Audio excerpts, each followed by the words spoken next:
Hello everyone, welcome back to another edition of What's Cooking. I am Steve Newcombe, the culinary GM here at Carroll Lutheran Village. And today, this week, we're going to make some Parmesan Gnocchi.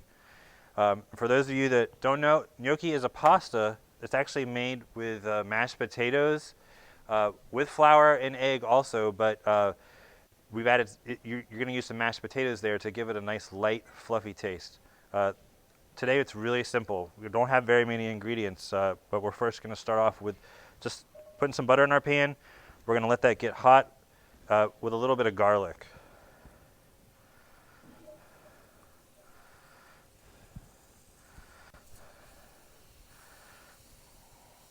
We've pre-made the gnocchi, and for those of you that are purists, gnocchi is made just like normal pasta would be,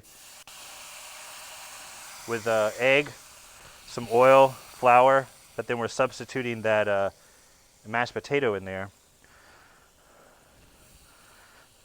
All right, so once we get the garlic a little fragrant, and that was some pasta water that I just added in there, we're going to take our pre-made gnocchi, just add it to our pan, and we're going to get it hot and maybe just a little brown on the outside.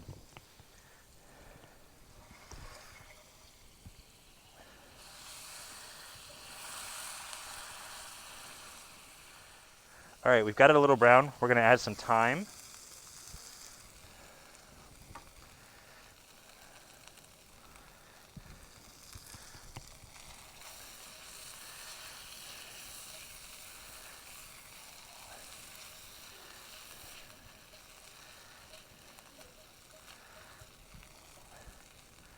A little bit of Parmesan cheese, some salt.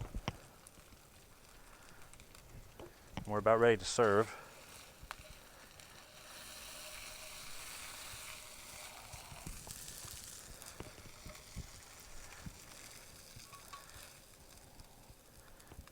Right into our bowl. Top with a little bit more Parmesan cheese. Should be good to go. That's it. Pretty simple Parmesan gnocchi, available Monday, Wednesday, and Saturday this week in both the cafe and the bistro. Thanks so much.